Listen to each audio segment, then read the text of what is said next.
Satu hal yang sangat penting untuk kita miliki ketika kita datang kepada Tuhan, ketika kita beribadah, yaitu unsur menanti-nantikan Tuhan. Masalahnya banyak orang tidak mengerti apa itu menanti-nantikan Tuhan. Menanti-nantikan Tuhan, apakah kita menunggu Tuhan? Menanti-nantikan Tuhan artinya apakah kita sedang menunggu pertolongan Tuhan, menunggu disembuhkan oleh Tuhan? Enggak, lebih dari itu. Karena itu saya ingin kita sama-sama belajar tentang menanti-nantikan Tuhan malam ini. Mari kita siapkan hati untuk kita berjumpa dengan Tuhan. Haleluya. Satu hal yang ku rindukan, ya Tuhan, selalu berada di dekat-Mu dengan segenap hati, dengan segenap jiwa. Ku menanti di hadirat-Mu.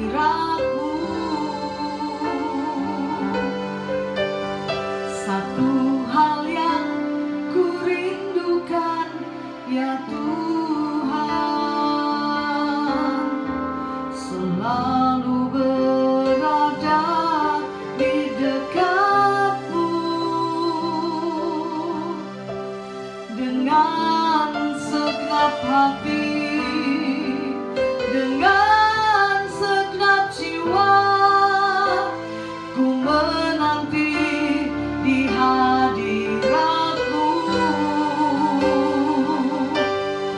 Lebih dalam lagi ku rindu Kau Tuhan, lebih dari segala yang ada.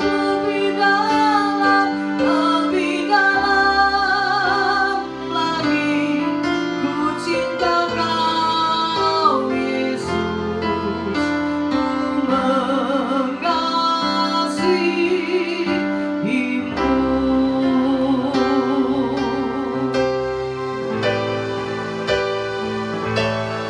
Lebih dalam lagi ku rindu Kau Tuhan, lebih dari segala yang ada.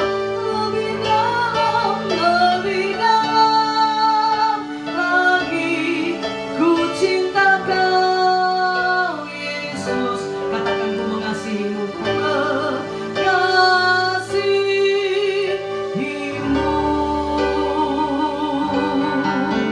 ku mengasihi-Mu, ku mengasihi-Mu, ku mengasihi-Mu.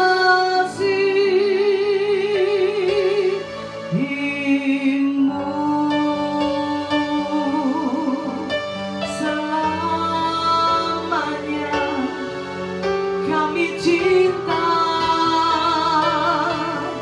kami cinta padamu Tuhan, lebih dari segala sesuatu, lebih dari yang kami ingini.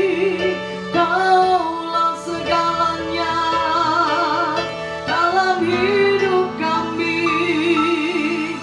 Hanya Kau yang kami cinta, hanya Kau yang kami rindukan Tuhan. Kami mengasihi-Mu lebih dari segalanya.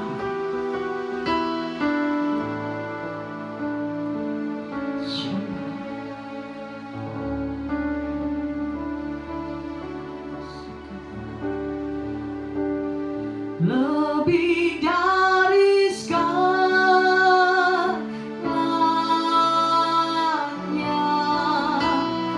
ingin Kau Tuhan,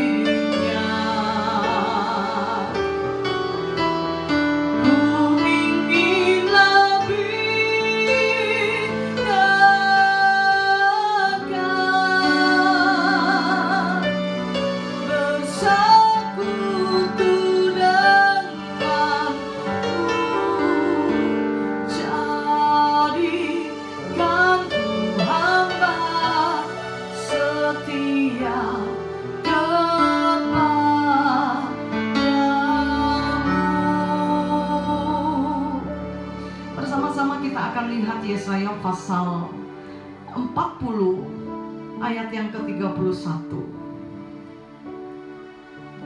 Yesaya pasal 40 ayat 31, mari kita baca bersama-sama dengan suara yang keras. 3, 2, 1. Tetapi orang-orang yang menanti-nantikan Tuhan mendapat kekuatan baru. Mereka seumpama raja wali yang naik terbang dengan kekuatan sayapnya. Mereka berlari dan tidak menjadi lesu. Mereka berjalan dan tidak menjadi lelah. Amin. Sebelum kita belajar tentang ayat ini, tentang kata menanti-nantikan Tuhan ini, kita akan lihat latar belakang dari kitab Yesaya ini. Kitab Yesaya ini ditulis oleh seorang nabi yang bernama Yesaya. Dia hidup di zaman ketika bangsa Israel sedang ada di dalam pembuangan di Babel. 70 tahun bangsa ini dibuang di Babel. Bangsa yang tadinya mengasihi Tuhan, bangsa yang tadinya mencintai Tuhan, karena keadaan, karena kondisi, pada akhirnya hati mereka menjadi tawar. Bayangin, di mana ada masa depan buat seorang tawanan? Pasti tidak ada. Tidak punya masa depan, tidak punya kebebasan. Semua serba terbatas, dan keadaan itu tidak hanya 1-2 hari, tidak hanya 1-2 tahun, tapi begitu panjang. Saya pikir kalau 70 tahun mungkin bisa 3 generasi ya.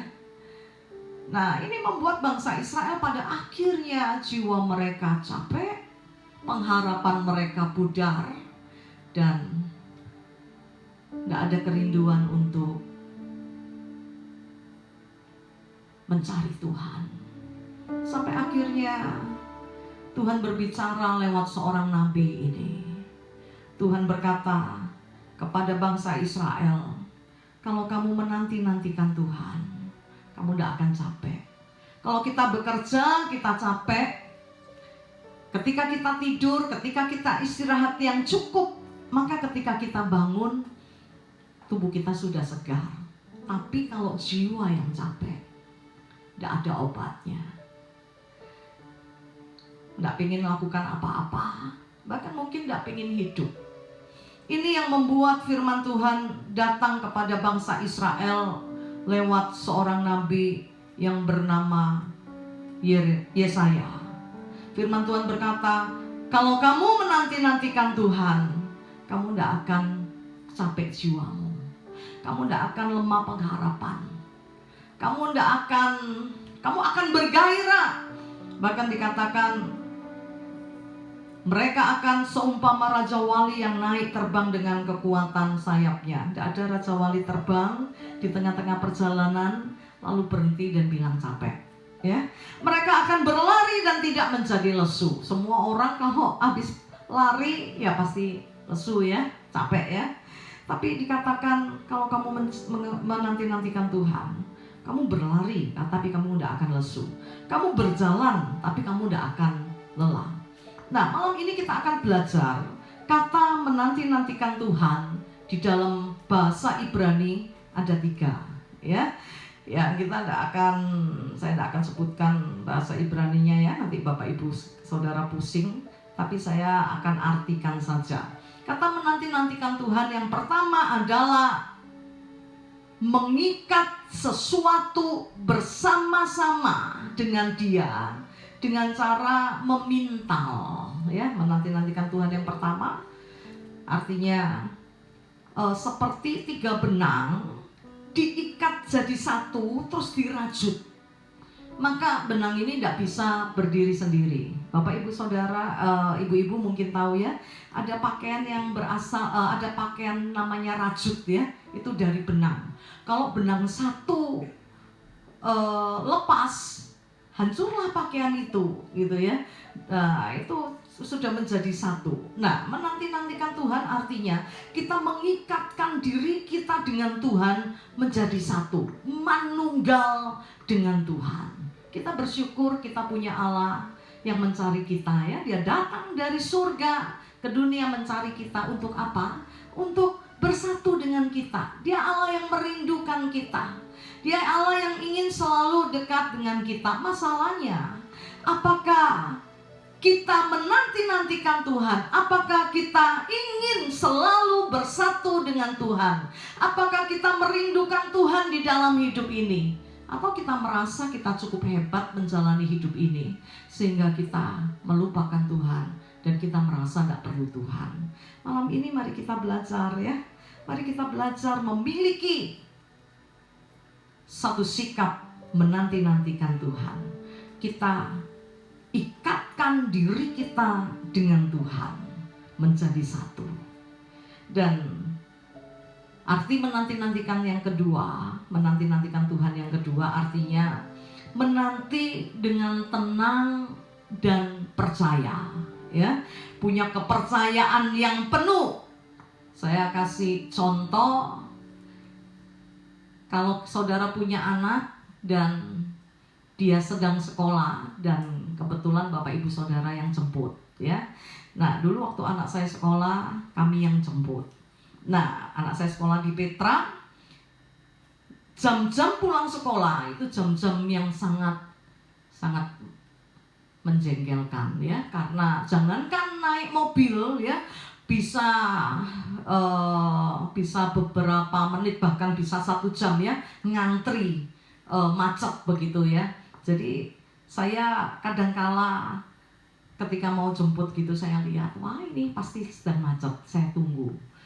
Nah, saya tunggu, saya pikir kalau saya berangkat sekarang, nanti saya ketemu anak saya juga pasti jam sekian begitu, ya. Nah, jadi saya berangkat agak telat. Tapi suatu hari saya pernah telat, ya, gara-gara seorang yang datang ke rumah saya. Dia menawarkan sesuatu, ya, dari aliran yang lain, ya, saya ngomong aja terus terang, dari Saksi Yehova. Saya udah keluarin motor, saya mau jemput. Lalu dia berkata, minta waktu sedikit, mau share. Saya bilang, maaf, gak bisa, saya mau jemput anak saya sekolah. Lalu dia bilang, sebentar aja Bu, sebentar. Nah, saya sudah gak mau, tapi dia maksa. Ya, kita tahulah, kalau didatengin orang-orang seperti itu, mereka pasti maksa. Nah, akhirnya, ya, saya gak bisa menolak. Akhirnya kami terlibat dalam pembicaraan. Nah, saya lihat jam terus, saya gak bisa konsentrasi, ya, karena saya takut anak saya terlambat. Ya, terlambatnya banyak, kalau terlambat sedikit kan gak apa-apa. Saya takut sekolah masih sepi. Dan saya sudah ngomong, minta maaf, saya gak bisa melanjutkan pembicaraan ini. Saya harus jemput anak saya. Saya sudah ngomong begitu, tapi ini orang 2 blok. Makanya lain kali kalau ada mereka yang datang gak usah dikasih pintu, ya.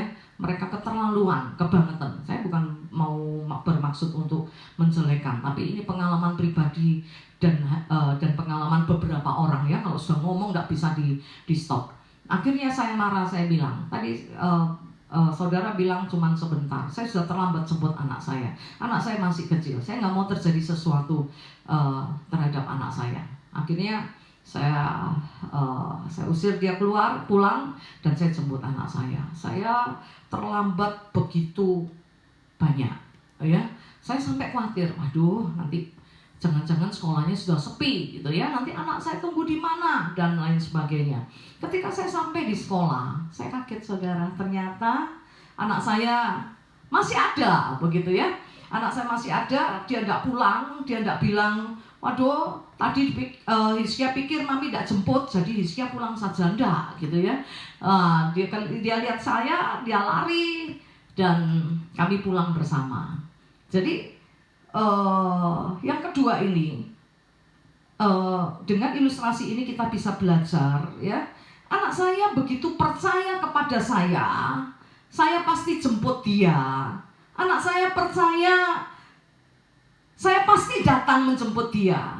Dan dia tidak meragukan, karena itu dia tidak pulang sendiri. Karena itu dia tidak bilang, mami, Hizkia pikir mami tidak jemput. Dia begitu percaya, dia yakin, dia tunggu, maminya pasti datang. Nah, inilah arti menanti-nantikan Tuhan yang kedua, ya. Begitu percaya bahwa Tuhan akan datang menjumpai kita. Begitu yakin dan tidak sedikit pun ada keraguan, ya. Jadi menanti-nantikan Tuhan yang kedua ini tenang percaya, ya, tidak setengah jalan, ya. Awalnya percaya, ya, sakit, percaya Tuhan sembuhkan, tapi ketika tidak sembuh-sembuh, mungkin Tuhan tidak sembuhkan, mungkin Tuhan tidak mau, mungkin begini, mungkin Tuhan tidak tolong, dan akhirnya kita tinggalkan Tuhan. Nah, mari kita memiliki satu sikap menanti-nantikan Tuhan. Kita percaya, kita tenang, ya. Percayalah dalam hidup ini tidak ada yang perlu kita khawatirkan. Kenapa? Ada Tuhan yang menolong kita. Amin. Jadi yang kedua, tenang, percaya, tidak setengah hati, tapi yakin sungguh-sungguh bahwa Dia akan datang menjumpai kita.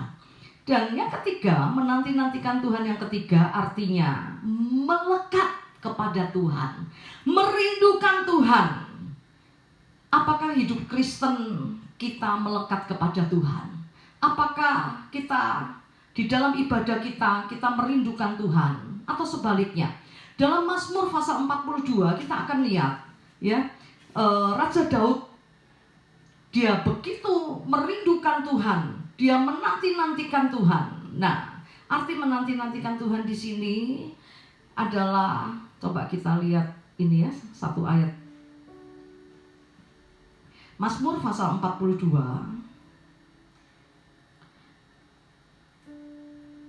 ayat yang ketiga. Mazmur 42 ayat yang ketiga. Ayat ini berkata, jiwaku haus kepada Allah, kepada Allah yang hidup.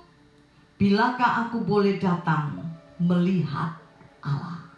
Daud selalu senantiasa memiliki hati yang merindukan Tuhan. Dalam ayat ini dia berkata, kapan aku boleh datang melihat-Mu Tuhan? Satu ayat mungkin lebih jelas lagi arti menantikan Tuhan di sini yang dilakukan oleh Daud. Mazmur pasal 63. Mazmur pasal 63 ayat yang kedua. Dikatakan, demikianlah aku memandang kepadamu di tempat kudus, sambil melihat kekuatanmu dan kemuliaanmu. Di dalam dia berjumpa dengan Tuhan, apa yang dia lihat, saudara? Yang dia lihat adalah kekuatan Tuhan. Yang dia lihat adalah kemuliaan Tuhan. Bapak ibu saudara datang kepada Tuhan, yang bapak ibu saudara lihat apa? Kantongnya Tuhan. Betul ya? Kita menunggu Tuhan memberkati kita. Kita menunggu Tuhan kasih sesuatu untuk kita. Malam hari ini saya tidak panjangkan firman Tuhan, tapi saya ingin mengajak setiap bapak ibu saudara, mari kita belajar menanti-nantikan Tuhan. Yang pertama, menantikan Tuhan itu mengikatkan diri kepada Tuhan dengan kepercayaan yang penuh, tidak separuh-separuh. Ya, Tuhan tolong enggak ya? Tuhan bisa enggak ya? Tetapi kita dengan iman yang penuh, kita percaya kepada Tuhan. Yang kedua, menanti-nantikan Tuhan artinya kita tenang dan percaya. Dan yang ketiga, merindukan Tuhan. Ya, merindukan Tuhan seperti apa? Mungkin lebih jelas lagi kalau kita lihat kisah anak yang hilang, ya, dalam Lukas pasal yang ke-15 ayat 20c. Kita pasti sudah tahu ceritanya ya. Ini anak bungsu ini nakal, belum waktunya dapat warisan, dia minta warisan kepada ayahnya, lalu dia jual warisan itu dan dia pakai untuk berfoya-foya. Singkat cerita, uangnya habis, dia bekerja di satu perusahaan babi, peternakan babi. Begitu laparnya, dia tidak punya uang untuk makan, sampai dia ingin makan makanan babi itu, tapi pemilik tidak mengizinkan. Bayangin saudara, makanan babi aja tidak boleh dimakan, ya. Tidak ada yang pernah makan makanan babi, bukan? Satu kondisi yang begitu buruk, sampai akhirnya anak ini memutuskan untuk pulang. Karena dia pikir di rumah bapaknya tidak ada pegawai yang makan makanan babi. Mereka terpelihara dengan baik, lebih baik dia pulang. Nah, anak ini pulang, saudara. Di dalam Lukas pasal 15 ayat yang ke-20C, di situ dikatakan ketika ayah itu melihat si bungsu ini, ayah itu berlari mendapatkan dia, lalu merangkul dan mencium dia. Inilah arti menanti-nantikan Tuhan. Kita tidak cuma datang untuk bertemu dengan Tuhan, tapi kita datang dengan hati yang rindu. Saking rindunya bapak ini kepada anaknya, ketika dia melihat anaknya dari jauh, dia lari. Harusnya anak yang lari ya, anak yang masih muda lari ke bapaknya. Ini enggak, bapaknya yang tua lari mendapatkan anaknya, karena bapaknya ini rindu. Enggak cuma mendapatkan anak itu dipeluk, dicium. Ini butuh waktu. Di dalam, kalau kita menanti-nantikan Tuhan, saya percaya kita akan adakan waktu untuk Tuhan. Karena itu saya buat peraturan di tim PAW ya, harus punya waktu intim dengan Tuhan. Saya bilang gak usah lama-lama, 3 menit dulu ya, tapi harus ada progres, harus ada peningkatan. Jangan 3 menit sampai Maranatha Tuhan datang. Tapi saya sedikit sedih lihat perkembangan ya, banyak yang masih 3 menit gitu ya. Padahal pelayan PAW kita melayani 30 menit ya, di mimbar kita menari 30 menit, kita main musik lebih dari 30 menit, kita pimpin pujian lebih dari 30 menit. Tapi secara pribadi tidak pernah beri waktu 30 menit untuk Tuhan. Ini keliru besar. Maaf ya, tidak apa-apa. Ini koreksi untuk kita semua. Kita harus belajar. Semua kita para pelayan ya, jangan hanya di mimbar bersekutu dengan Tuhannya ya. Jangan hanya ajak orang, itu jual jamu namanya. Saya tidak mau khotbah apa yang tidak pernah saya alami. Saya tidak berkhotbah, tapi saya sharingkan hidup ini, pengalaman bersama Tuhan itu yang saya bagikan. Nah, kalian semua tim PAW harus seperti itu ya. Ajak jemaat, menari buat Tuhan. Tapi di dalam hidupmu sehari-hari engkau tidak punya waktu untuk Tuhan. Itu gombal ya. Ada pepatah Jawa bilang gajah di belangkoni, sokot bakai iso nglakoni.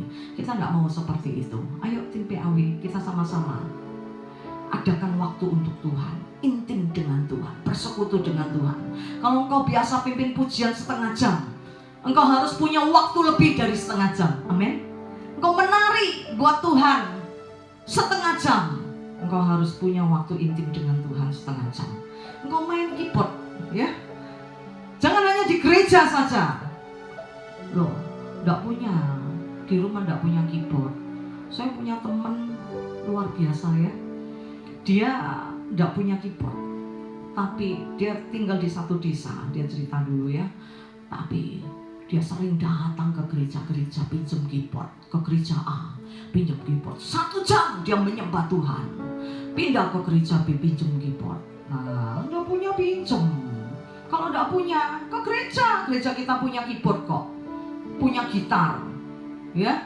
Nah, mari kita bersekutu dengan Tuhan dengan alat musik yang bisa kita mainkan.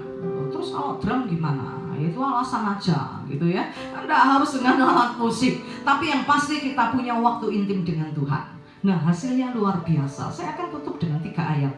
Yang pertama, Yesaya pasal 40 tadi ya, ayat ke-31 dikatakan, orang yang menanti-nantikan Tuhan akan mendapat kekuatan yang baru. Kenapa kau tidak kuat dalam hidup ini? Ya, dalam menjalani hidup ini kau tidak kuat. Kau sering frustasi, kecewa, sakit hati. Ya, karena kau tidak punya hubungan intim dengan Tuhan. Kalau kau punya hubungan intim dengan Tuhan, kau akan mendapatkan kekuatan yang baru. Yang kedua, Mazmur pasal 40 ayat yang pertama. Kalau kita menanti-nantikan Tuhan, pemazmur berkata, lalu ia menjenguk kepadaku dan mendengar aku. Kalau engkau mau didengar Tuhan, datang mendekat kepada Tuhan ya. Enggak cuman kalau butuh datang, enggak, setiap hari datangin Tuhan. Nah, Mazmur katakan kalau kita mendatangi Tuhan, Tuhan akan jenguk kita, Tuhan akan dengar kita, Tuhan akan tolong kita. Dan yang terakhir, Mazmur pasal 37, orang yang menanti-nantikan Tuhan, dia akan mewarisi bumi. Pilihan ada di tanganmu. Engkau mau kekuatan yang baru, engkau mampu lewati hari-hari hidupmu, apalagi di masa-masa yang sulit ini ya. Saya rasa hari-hari ini seperti waktu bangsa Israel ada di Babel ya. Masa corona ini sangat berat. Tadi saya di WA jemaat, dia bilang apa bantuan sembako masih berlaku. Kenapa? Ya karena maminya dirumahkan. Loh kenapa? Dirumahkan. Konveksi kan bisa bikin masker gitu ya, takut ketahuan ya, jadi semua pegawai dirumahkan. Nah terus gimana? Ya saya tahu hari-hari ini hari-hari yang sulit. Kita bisa putus asa, kita bisa capek dengan hidup ini, tidak ada harapan. Tapi saya percaya orang yang menanti-nantikan Tuhan, dia akan mendapatkan kekuatan yang baru. Dia akan berjalan dan tidak menjadi lemah. Dia akan berlari dan tidak menjadi lesu. Bahkan Tuhan akan menjenguk dia. Mau dijenguk Tuhan saudara, dekatkan diri, ikatkan dirimu dengan Tuhan. Mau sesuatu yang hebat saudara, ayo intimlah dengan Tuhan. Ketika engkau datang dengan Tuhan, jangan hanya lihat kantongnya, jangan hanya lihat tangannya. Seperti Raja Daud, apa yang dia lihat? Dia lihat kekuatan Tuhan, dia lihat kemuliaan Tuhan. Terlalu dahsyat dia bagi kita, terlalu besar. Dia Allah yang sanggup melakukan segala sesuatu, dan tidak ada yang mustahil bagi Tuhan. Mari kita berdoa. Kalau malam hari ini Tuhan berbicara kepadamu, jangan keraskan hatimu. Kalau engkau berkata engkau menanti-nantikan Tuhan, maka kau tidak akan sembarangan di dalam ibadahmu. Kau tidak akan main HP dalam ibadahmu, WA-an, IG-an, atau Facebook, atau lihat status. Tapi engkau akan serius. Engkau akan memiliki kerinduan berjumpa dengan Tuhan. Ayo perbaiki. Kalau selama ini ibadahmu tidak punya unsur menanti-nantikan Tuhan, ini saatnya kita memperbaiki diri. Nantikan Tuhan di dalam ibadahmu, dan kita akan lihat kebesaran Tuhan. Kita akan lihat kedahsyatan Tuhan. Tidak ada tempat yang lebih indah daripada kita berada di dekat Tuhan.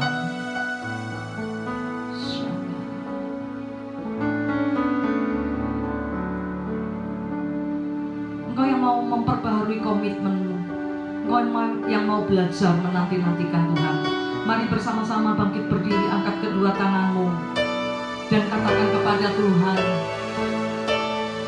lebih dalam lagi ku rindu Kau Tuhan, lebih dari segala yang ada,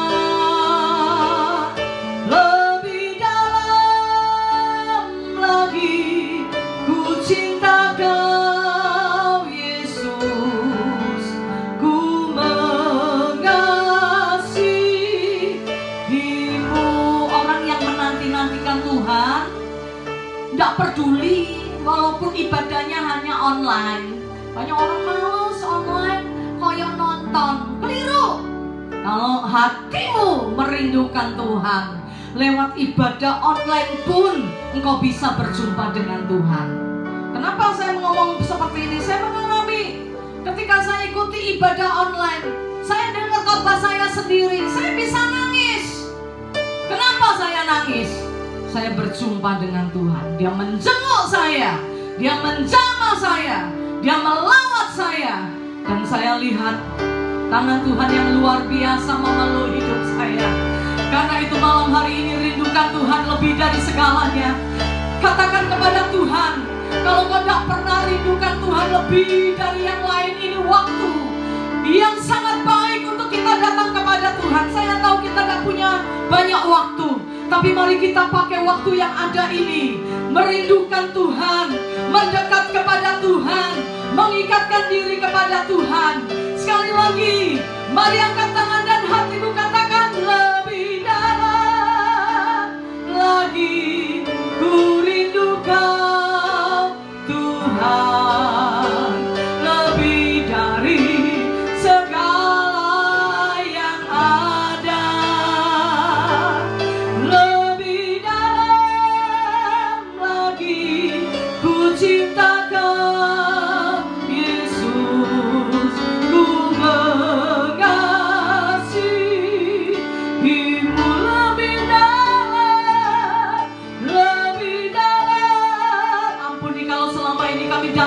kepadamu hanya formalitas belaka.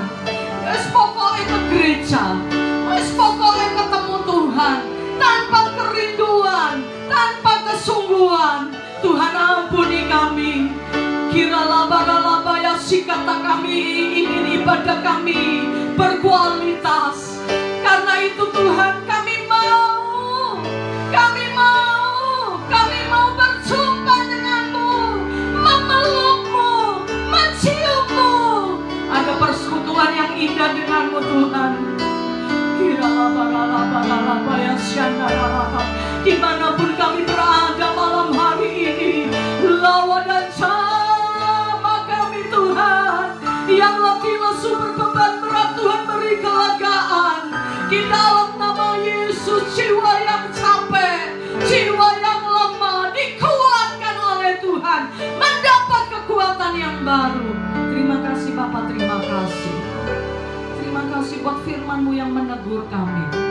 Sebelum kami selesaikan ibadah malam hari ini, kami angkat tangan kami ke surga. Kiranya Engkau memberkati aku berlimpah-limpah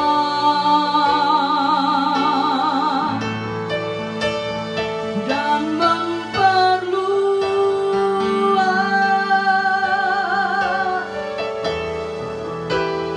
daerahku.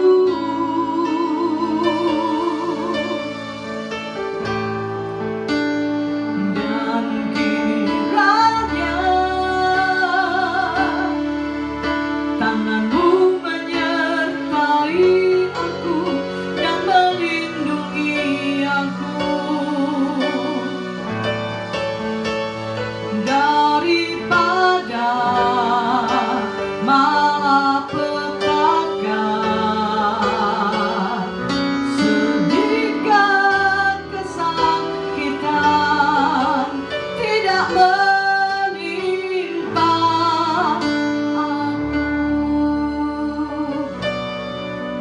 Kami angkat tangan kami ke surga. Kami terima berkat rahmat dan anugerah dari Allah Bapa, di dalam cinta kasih dari Putra-Mu yang terkasih Tuhan kami Yesus Kristus, dan di dalam persekutuan dengan Roh Kudus menyertai kami mulai hari ini sampai Maranatha, Tuhan datang kembali. Yang percaya diberkati Tuhan bersama-sama katakan amin. Selamat malam, Tuhan memberkati kita semua.